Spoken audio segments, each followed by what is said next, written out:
Hey everyone, I hope you're doing well. We are back with another Caleb's Critique Corner, and this time we are in Great League with a huge throwback team. This is one of the first teams I ever created for Go Battle League in Season 1. The footage I have is from LogosPrime, and like usual, I'll be reviewing 10 battles in a row, providing feedback. I haven't seen this team in action in quite a few years, so this is going to be an interesting one, and very excited to see how they play out. Before we get into the battles, a big shout out and thank you to all my patrons who've been supporting my content creation. If you would also like to have early access to my strategies and lineups, or see behind the scenes footage of my battles, feel free to sign up in the Patreon link down below. Before I get into the battles, I'm going to say this as a general rule of thumb, is that sometimes there are things you can't do in a game, in a specific game, and you can't find a win condition. And it could be a number of factors. One of the main factors I like to always point out to people is sometimes this team is just not that good and it's just hard to win in general. There's certain teams that even the best players in the world cannot really find wins with, right? Especially if someone brings up Pokemon that aren't super good, such as like Lunatone or Breloom, stuff like that. Now, that being said, this is one of my former teams I created back in Season 1, back in 2020. And so a lot has changed. A lot of things have been introduced to the meta has changed. This team is a Bastiodon, Shadow, Banette, and Meganium. I don't know how the battles go. I only just briefly looked at the team and I was shocked at what I saw. So maybe LogosPrime can make this look pretty good. But I think overall, this is a team that I would caution against using, even though I made it before, because there were just a lot of things that weren't in the game. Obstagoon, Scrafty did not exist in Pokemon Go at the time. There are huge core breakers this team, amongst a number of other things. Alolan Sandslash is not great, right? And you already know how bad I am into Alolan Sandslash. So, with that being said, let's take a look at these battles. But again, there might be a couple battles where I'm just like, I don't know if LogosPrime could have done anything better. So, let's get into them right here. All right. We don't know the ELO range yet, but we'll see in the second one. All right, so not too bad for a lead. Also, when I first came out with this team, it was before XLs were around. Oh, okay, all right. We're going to let checks go right here. It was before XLs were around. Good timing from LogosPrime. You want to throw on every odd Stone Edge, or sorry, Smackdown into a 2-turn move. It's going to shield here. I don't know if you really need to shield. The main benefit of Bastion is that, you have to shield one anyway, so I guess not too bad. The main benefit of Bastion is that you don't want to spend shields. You want to force your opponents to shield. All right, so shields down. This is actually really solid for Banette. Yes, really great call from LogosPrime to let that go. I'd probably come with Meganium. Banette is okay if you get the Shadow Claw down, but you take a lot of damage, right? This could still be beneficial, but you can see like about 20% of your health is right down. And this is decent. I mean, yeah, again, this is where Shadow Banette thrives. I don't know about that shield there. So I probably let that go, because you can see the Banette doesn't really even get to a Shadow Ball, but you already did a lot of work there. You just can shield that Aerial Ace and throw straight Frenzy Plant at this Mandibuzz. But we still have a pretty solid backline matchup. It's not over yet. So the main thing to note is that you have to take out this Azumarill. All right, so here's one thing to note. So I don't know how much Logos knows like optimized charge move timing, but I will drop the link down in the description of this video for those that are curious. Is when you're using a 2-turn move into a 3-turn move, such as Vine Whip into Bubble, you want to throw your charge move after 1 Vine Whip, 4 Vine Whips, or 7. And then 10, 13, etc. Every 3 essentially, because this ensures that you don't give your opponents any free turns when you throw your charge move. It resets, of course, after every charge move. So this reset 1, 2, 3, and it shows on 3. Honestly, if you threw on 4, you don't really get too much out of it because you're already capped on energy. But so that was good, right? So you threw after 1 there. I probably would have left a little bit extra energy, because now this Mandibuzz might get to move. Yeah. So I'll probably leave with a little bit extra energy even without optimized timing. I think that would be a key strategy there. But you can see right there, unfortunately, just a sliver short. So 2 key things to note here is that I think after you land the Thunder, just go straight over to the Meganium. And at this point, after throwing this Frenzy Plant, you can farm up just a little bit, right? Obviously, optimized timing will help in that first initial frenzy plan, but even after that, your timing on the second one doesn't matter as much. Optimized timing makes only a lot of value if your opponent can do something after you throw the move. If your move KOs them anyway, there's no point. You don't have to optimize your timing as much. You just want to leave as much farm as you can, or as much health as you can, depending on what you're prioritizing right there. Let me know if that doesn't make any sense. But yeah, I will link the optimized charge from timing video down below for logos or anyone else that doesn't understand the general concept. All right, so we're at 2300. All right, veteran, not too bad. All right, very terrible lead. You want to swap straight away to Bennett. And again, Glaring Stunfisk was also something that was not out at the time when I came out with this team. It was mostly just Registeel. So, and you do much better into Registeel because it just takes longer to get to moves. Opponent does shield. I think this is fine. Good to wait out the timer here and just start smacking down as much as you can. The health is kind of low, so I personally would just go for straight smackdowns, because that Glaring Stunfisk is going to take you out with one Earthquake from this health range, regardless of how much you have. Don't know why they went return, but that's actually really good for logos. And again, really great call. Don't shield, right? You want to spend your shields on the Meganium. So right there, you could throw one smackdown and then throw, right? Again, 3-turn into 2-turn move. You want to throw on every odd. So 1, 3, 5, etc. So just throw one smackdown and throw it. That way they don't get a free turn out of it. But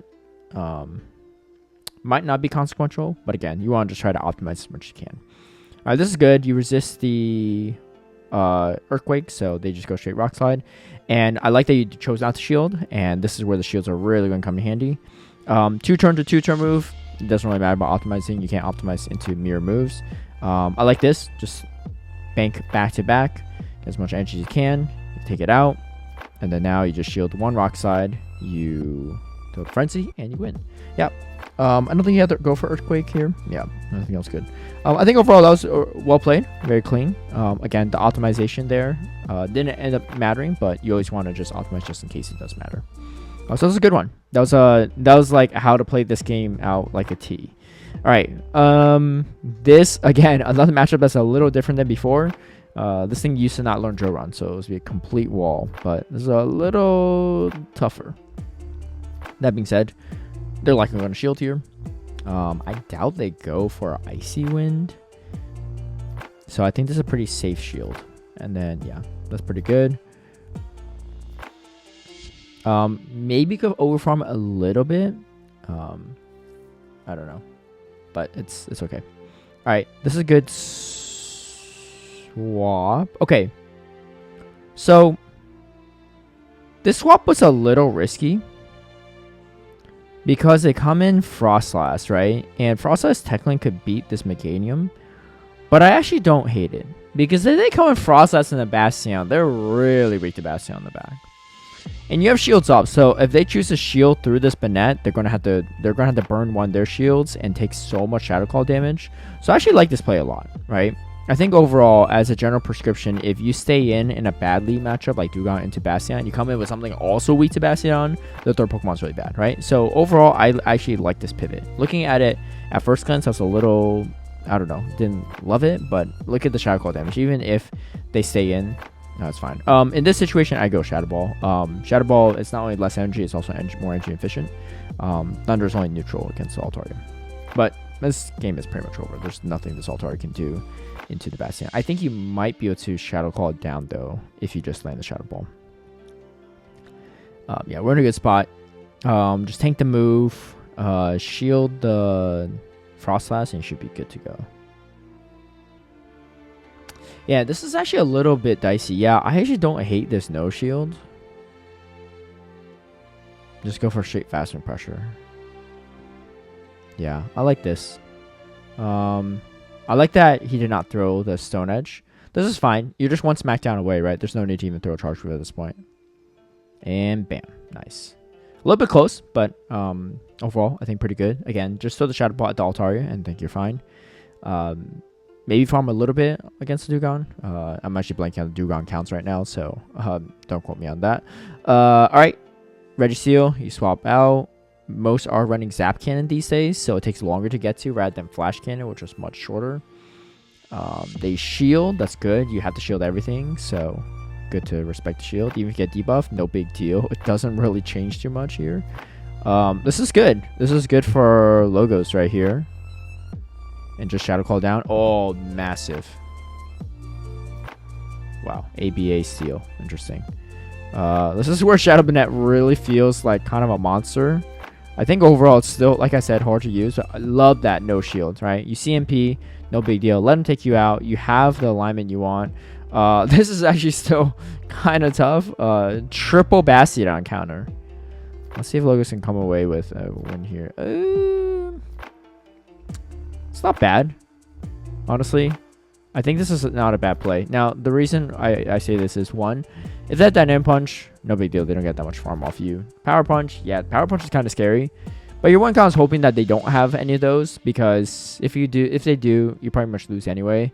I like the fact that he brought Bastion here. Why? Give Bastion some utility. It's going to struggle so much more against Galarian Stunfisk because of how much it resists the damage and how much Earthquake does. Whereas Medicham, standard Medicham moveset, is going to have Psychic Ice Punch, and they do resist damage. And now you can potentially take out the Medicham. All right, yeah, I like that. Last second Flamethrower. Actually, that was a really great play. So obviously, if you can smack down this Medicham, that's good. But you could tell right here, it's not enough to smack it down. Like, you're gonna faint out to the counter. So instead, what Logos did is threw the Flamethrower at the very last second to prevent the Galarian Stunfisk from farming too much off it. Look at the health, right? You got what, 1 much off of that. If you threw that any sooner, then it would have been over. And it looks like the opponent top left it there, so that was really nice. Yeah, that was a really good play. I like that a lot. Oh, fantastic lead. It's kind of an awkward safe swap because nothing really beats this in the back.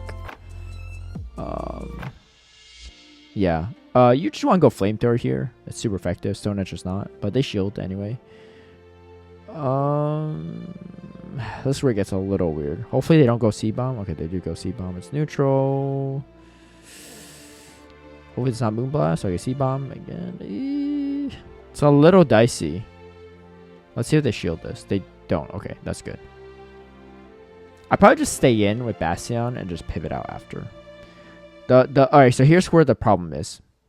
2 seconds left before Logos has to come in something. Their switch timers are super misaligned right now. So you can't come in Mechanium here.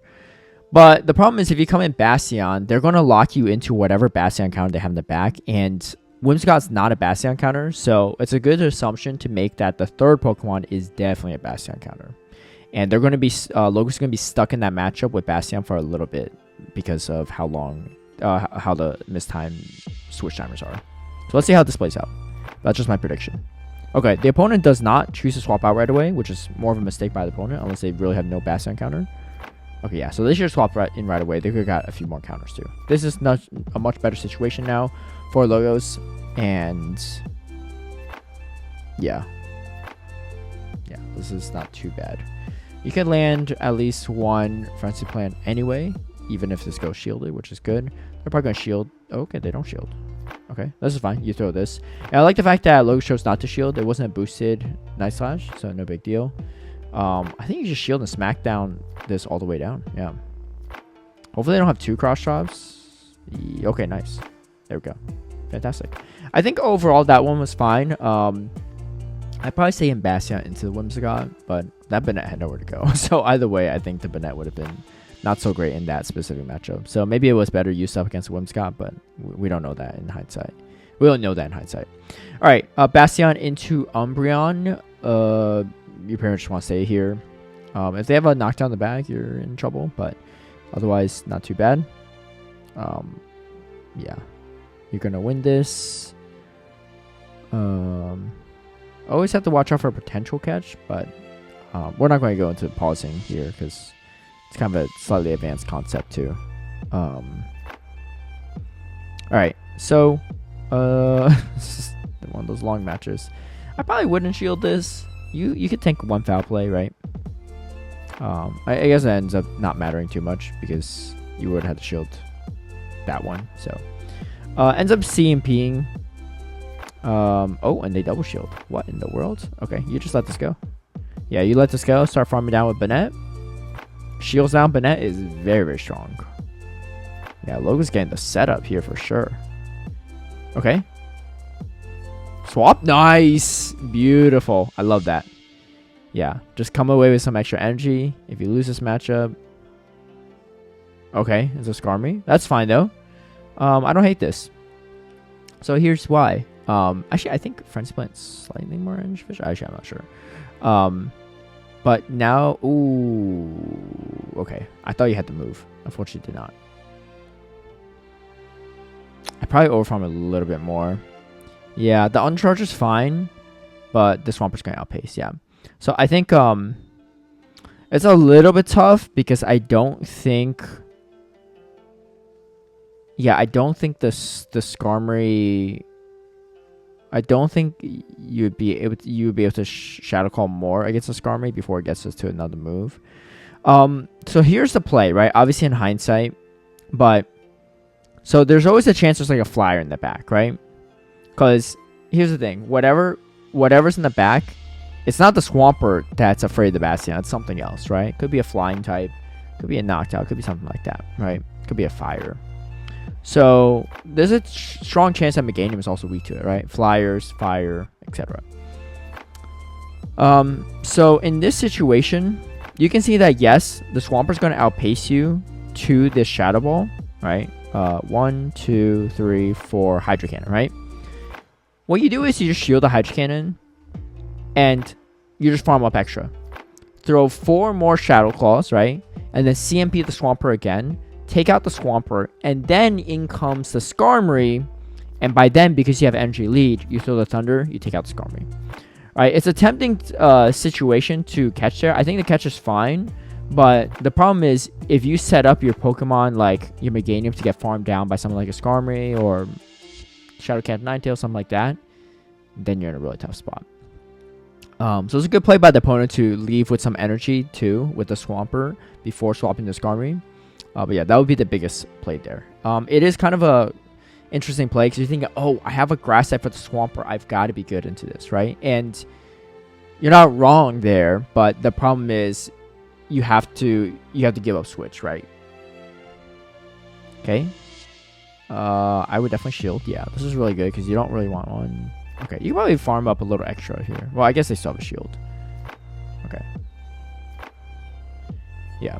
But I would probably still farm up extra anyway and just throw on CMP. That way they get a little less out of it.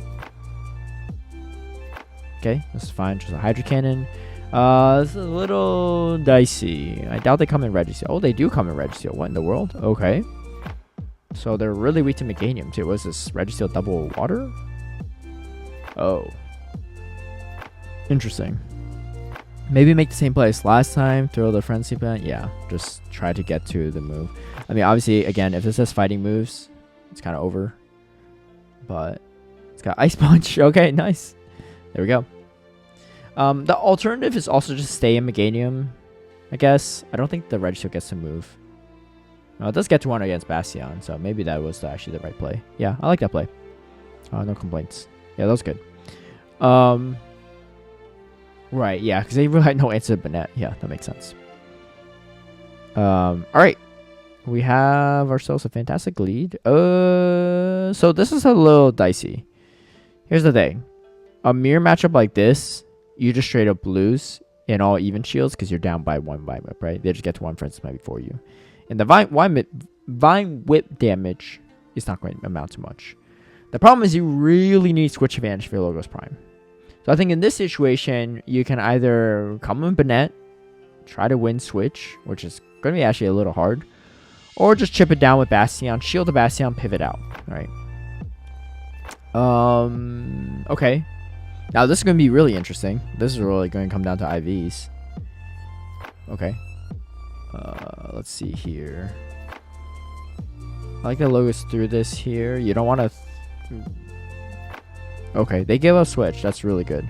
The problem is you're down a shield with a Banette in the back, and typically that's going to struggle. Yeah, so you can see not the best with shields down. Now, the play here is to just Shadow Claw all the way down. I think the Swampert gets to another move, though. Yeah, it does. Yeah. So, I think the play is maybe to pivot out. Like, throw... what do you call it? Throw some energy at the Meganium. Weaken it. Tank a move or shield a move. Come in Banana and Shadow Claw it down. Alright. I just think that the reason why I said, or you could come in Meganium into it, but the problem is you'd be down a shield either way, right? You don't really want to be down shields with the Banette in the back. Yeah, that's the main thing for that one. All right, it's all good, and this might be the last battle. I'm not sure. All right, Shadow Swampert lead, definitely tough lead. Oh, that's not good. Yeah, this is back in the day when this team first came out. Skarmory was more prevalent in the meta. Oh my gosh, I don't shield. Oh yeah, it's over now. I guess Shadow Banette still has a lot of play. So yeah, this is a team again. Like I said, I came up with a couple years ago. Oh my gosh, just look at that Shadow Banette go. It's really fun. It was a really fun team. But I just think it's a little bit hard to play these days. However, Logos is making it look pretty solid in a lot of these matchups. You know, if you play a team enough and you learn all the matchups inside and out, you can definitely still have some play. Wow, what the heck is this? All right. Yeah, this is a little bit of a tough one. Shadow Ball is definitely the right play there. You just can't win alignment. And again, Meganium just struggles a little bit against Medicham. It's just very neutral, but neutral a little bit more in favor of Medicham. I think this could be okay though if he could come out almost with a flamethrower, but I don't think there's enough health on this Ghost Lord. Yeah, if there was, yeah, good instant swap. Oh my gosh, that's just hard counter city. Yeah, you can only do so much there. Medicham double dragon. Wow, they do not fear a single fairy. But overall, pretty solid, I think, from LogosPrime. Again, like I said, as a little disclaimer before I started these watching the battles, is I don't think the team that I created years ago is as relevant these days in the meta, but Logos was able to find win conditions and find ways to play around it. And I think some of the losses, I think a few adjustments in the gameplay here or there can result in victories, like I pointed out in that in the commentary. So yeah, I mean, if Logos feels comfortable continuing to run this in Great League, have at it. You know, I don't know. I'm almost tempted to try myself just to see, but yeah, I think overall gameplay was pretty solid. A few things to keep in mind on strategic stuff, like, you know, just shielding the Banette and just shadow balling, coming out with a little extra entry. I think the main things I noticed is making sure you farm a little extra, right, when you can, and throwing out CMP if you can, right? Like, especially against Banette into Swampert. Anytime you're using a Pokemon that has a very high attack, like Shadow Banette, you want to try to CMP your opponent as much as you can, because you get much more out of that matchup, right? Especially if they don't have a lot of faster pressure. Mud Shot from Swampert, no big deal, right? Because that way they end up leaving with less entry. They can't overfarm as much if they're throwing right when they have to move. But they have to kind of throw, otherwise you're going to just throw a move and they have to overshield. So that would be something to prioritize as a main feedback point. And then the other one would be to optimize charge room timing if you can. I think overall it looked fine. So I'm not sure if Logos already knows that, or maybe the timings were just lucky. But again, I'll link my optimized charge room timing video down below so that those that are doing that don't know about it can look into it. Thank you to LogosPrime for sending in the footage. It was a lot of fun, especially to watch an old team of mine put in some work. Shadow Banette still looks like a lot of fun to play, even though it's a little bit harder to run in this current meta. And if you would like to get your battles featured and reviewed by me at Caleb's Critique Corner, feel free to send me a message at Caleb Peng on Twitter, a DM with a Google Drive or Dropbox of all your footage, 10 battles in a row, and I will review them and provide feedback. Thank you all for watching. If you like this video, feel free to give it a like and share, subscribe for future content, hit that notification bell to get alerted right when I post a new video, and I'll catch you all next time. Bye.